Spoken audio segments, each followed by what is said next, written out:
मित्रों, कहा जाता है कि यदि अंत भला तो सब भला।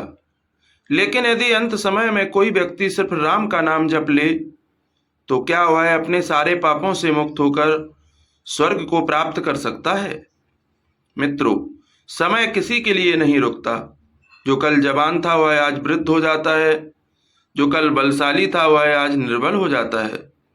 यही संसार का नियम है और यही विधि का विधान है।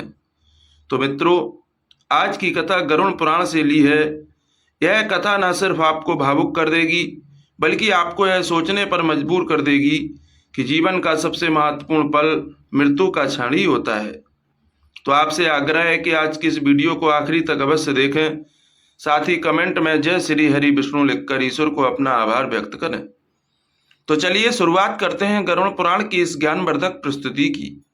मित्रों, बहुत समय पहले एक समृद्ध नगर था जहां वैभव, व्यापार और धार्मिक अनुष्ठानों की कोई कमी नहीं थी। नगर में बड़े बड़े मंदिर थे जिनमें प्रतिदिन भजन कीर्तन होते थे। संत महात्मा धर्म के मार्ग पर चलने की शिक्षा देते और श्रद्धालु भक्तगण ईश्वर के चरणों में भक्ति लुटाते थे। मित्रों, इसी नगर के एक कोने में रामू नामक एक व्यक्ति रहता था, परंतु वह इस धार्मिक वातावरण से बिल्कुल विपरीत था। रामू के हृदय में ना तो धर्म का स्थान था, ना पुण्य की कोई लालसा। वह अपने जीवन को केवल भौतिक सुखों में डुबोकर रखता था। रामू बचपन से ही विद्रोही स्वभाव का था। उसके माता पिता ने उसे धार्मिक शिक्षा देने का बहुत प्रयास किया, लेकिन उसका मन सदैव भोग विलास और तामसिक प्रवृत्तियों की ओर आकर्षित रहता। वह झूठ बोलकर दूसरों को धोखा देता और बिना संकोच लोगों की संपत्ति हड़प लेता। उसका मन शराब और जुए में इतना डूब चुका था कि उसने कई बार अपने घर की संपत्ति को भी दांव पर लगा दिया। चोरी, ठगी और झूठ उसके जीवन का हिस्सा बन चुके थे। वह दूसरों को कष्ट देने में आनंद का अनुभव करता। धर्म और ईश्वर के प्रति उसके मन में उपहास था। मंदिरों के पास से गुजरते हुए वह व्यंग करता और कहता, राम राम जपने से कोई स्वर्ग नहीं जाता, सब पैसा और ताकत का खेल है। मित्रों, रामू न केवल एक पापी व्यक्ति था बल्कि उसका हृदय दया और करुणा से शून्य था। उसने कई गरीबों का धन लूटा, विधवाओं को उनके घरों से बाहर निकाल दिया। अगर कोई भूखा या बीमार उसके पास सहायता मांगने आता तो वह उन्हें धिक्कार कर भगा देता। एक बार उसने एक बूढ़े ब्राह्मण को पीटकर उसकी तुलसी की माला छीन ली और हंसते हुए कहा, इस माला से तुझे क्या मिला? बूढ़े, देख, मैं बिना ईश्वर को पूजे भी कितने ऐश में हूँ। रामू का मन इतना कठोर हो चुका था कि उसे पाप करने का भी कोई भय नहीं था। जब लोग उससे कहते, रामू तुम्हारे पापों का क्या होगा, तो वह हंसकर कहता, मरने के बाद कोई स्वर्ग नरक नहीं होता, सब यहीं खत्म हो जाता। उसे यह विश्वास था कि धन और शक्ति और चतुराई से वह जीवन भर ऐश कर सकता है और मृत्यु के बाद कुछ नहीं बचता। मित्रों, रामू की उम्र बढ़ रही थी, लेकिन उसके साथ साथ उसके पापों का बोझ भी बढ़ता जा रहा था। उसने एक बार नगर के संत और विद्वानों को चुनौती दी, अगर ईश्वर सच में है तो उसे मुझे आकर दंड देना चाहिए। नगरवासी इस नास्तिकता और अहंकार को देखकर व्यथित थे, लेकिन विधि का विधान अटल है। जो अपने पापों पर गर्व करता है वह एक दिन उसी गर्व में डूबकर नष्ट हो जाता है। रामू के जीवन की यह कहानी अब एक मोड़ लेने वाली थी।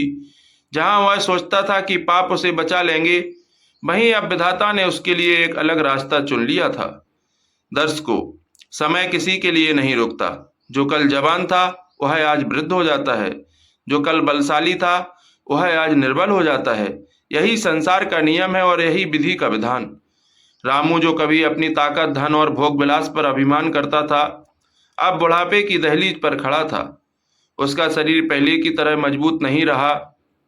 आंखों की रोशनी धुंधली पड़ने लगी थी, बाल सफेद हो गए थे और कमर झुकने लगी थी। लेकिन उसका मन अब भी पापों में डूबा हुआ था। वह अब भी मंदिरों के सामने से निकलते हुए हंसता और कहता, पंडितों लोगों ने मूर्ख बनाकर रखा है, मरने के बाद कुछ नहीं होता। मित्रों, लेकिन नियत ने उसके लिए कुछ और ही तय कर रखा था। एक दिन अचानक रामू को बुखार हो गया। शुरू में उसने इसे मामूली समझा, लेकिन दिन प्रतिदिन उसकी हालत बिगड़ती चली गई। शरीर कमजोर होने लगा, हाथ पैर कांपने लगे, खाना निगलना मुश्किल हो गया। रात को अजीब अजीब सपने आने लगे, जैसे कोई उसे पुकार रहा हो, उसे घसीट कर ले जा रहा हो। कभी कभी उसे अपने कमरे में परछाइयाँ नजर आती, अजीब सी आवाज़ें सुनाई देती। उसका डर बढ़ने लगा, लेकिन उसने किसी को कुछ नहीं बताया। नगर के वैद्यों और हकीमों ने उसकी जांच की। उन्होंने कहा, अब कुछ नहीं हो सकता, यह जीवन का अंतिम चरण है। अब रामू का अभिमान चकनाचूर होने लगा। वह सोचने लगा, क्या सच में मेरी मृत्यु का समय आ गया है? एक रात जब पूरा नगर सो चुका था, रामू अपने बिस्तर पर पड़ा रहा था। कमरे में केवल एक दीपक टिमटिमा रहा था। तभी अचानक हवा ठंडी हो गई, दीपक की लौ कांपने लगी। कमरे में एक अजीब सी गूंज उठी। फिर रामू ने अपने सामने कुछ भयानक आकृतियां देखीं।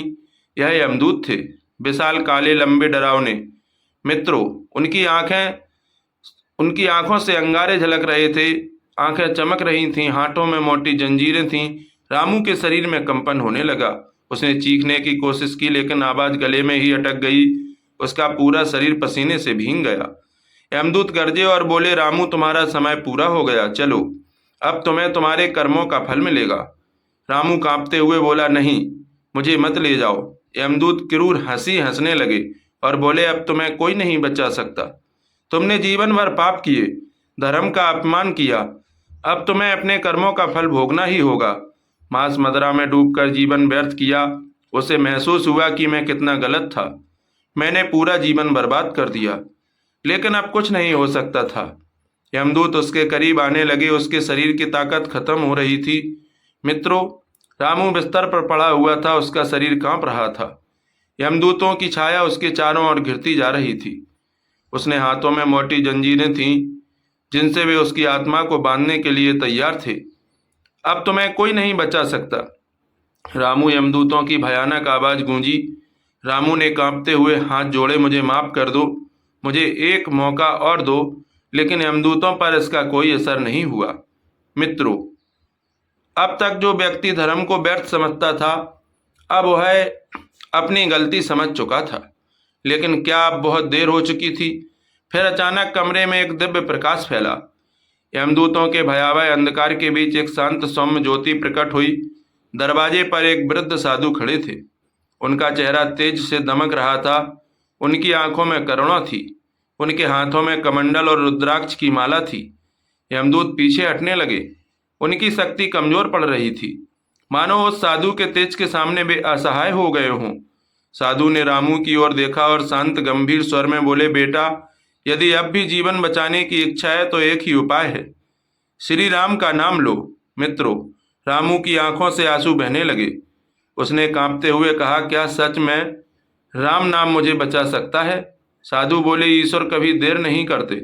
यदि अंत समय में भी सच्चे हृदय से राम का नाम ले ले तो उसके पाप नष्ट हो जाते हैं। मित्रों, यह सुनकर यमदूत क्रोधित हो उठे और बोले, यह झूठ है, इतना पापी व्यक्ति स्वर्ग नहीं जा सकता। लेकिन साधु मुस्कुराए और बोले, यमराज के न्याय में दया भी होती है। जब तक अंतिम सांस बाकी है तब तक मोक्ष का द्वार खुला है। रामू ने अपनी पूरी शक्ति जुटाई और उसकी सांसें टूट रही थीं, लेकिन वह पूरी श्रद्धा से बोला, राम राम, श्री राम। मित्रों, जैसे ही रामू ने राम का नाम लिया, एक अद्भुत घटना घटी। अचानक कमरे में एक दिव्य प्रकाश फैला और भगवान विष्णु के दूत प्रकट हुए। वे श्वेत वस्त्र पहने थे, उनके मुकुट चमक रहे थे और उनके हाथों में दिव्य कमल थे। उनका तेज देखकर यमदूत कांप उठे और यह आत्मा अब हमारी है। विष्णु दूतों ने इसने अंत समय में प्रभु का स्मरण किया। अब यह स्वर्ग जाने के योग्य है। यमदूत अब भी कुछ नहीं कर सकते थे। वे गुस्से में थे, गुर्राए, लेकिन उन्हें पीछे हटना पड़ा। फिर वे धुएं में विलीन हो गए। रामू ने देखा कि एक सुनहरा विमान प्रकट हुआ। वह श्री विष्णु का पुष्पक विमान था। फिर विष्णु दूत बोले, आओ, अब तुम्हारी आत्मा को भगवान के धाम ले चलते हैं। रामू के चेहरे पर शांति आ गई। उसकी आत्मा अब हल्की महसूस हो रही थी। वह मुस्कराया और उसकी आंखें बंद हो गई। उसकी आत्मा शरीर से बाहर निकली और विमान में विराजकर स्वर्ग की ओर चली। मित्रों, हम आपको बता दें कि जीवन में कभी भी देर नहीं होती।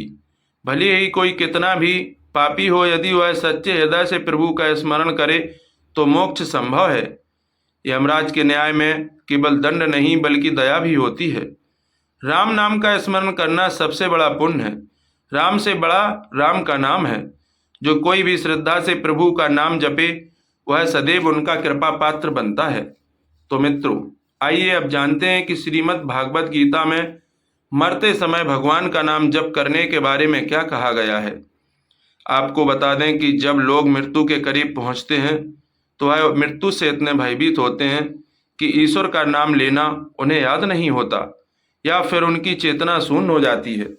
लेकिन गीता में कहा गया है कि जो व्यक्ति मरते समय ईश्वर का नाम लेता है वह सीधा ईश्वर को प्राप्त होता है। उस वक्त उसके कर्मों को भी दरकिनार कर दिया जाता है। गीता के अनुसार जो व्यक्ति ओम का नाम जप करते हुए मेरा स्मरण करते हुए मरता है वह मृत्यु के बाद बहुत उच्च स्तर पर पहुंच जाता है।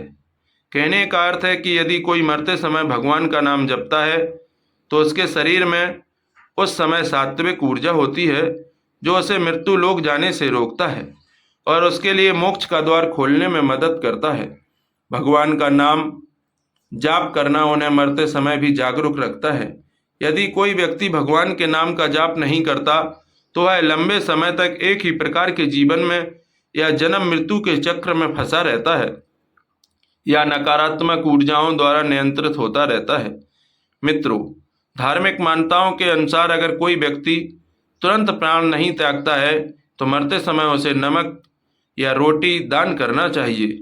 इससे उसके शरीर में कोई ऊर्जा फंसी नहीं रह जाती और व्यक्ति को प्राण त्यागने में पीड़ा कम होती है। उन पर नकारात्मक ऊर्जाओं के प्रभाव की संभावना भी कम हो जाती है। साथ ही हम आपको बता दें कि जब व्यक्ति मरता है तो उसका शरीर शून्य हो जाता है और वह अचेत अवस्था में होता है।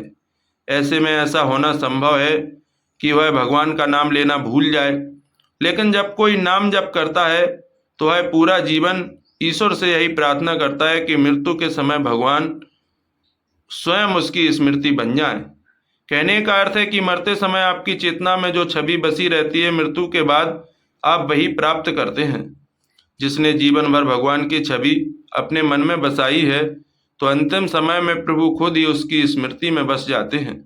मित्रों, आप यह स्वयं देख सकते हैं कि यदि आप ध्यान दें, सुबह उठने पर जो आपके मन का पहला विचार होता है वह विचार होता है जो रात में सोने से पहले आपके मन में था।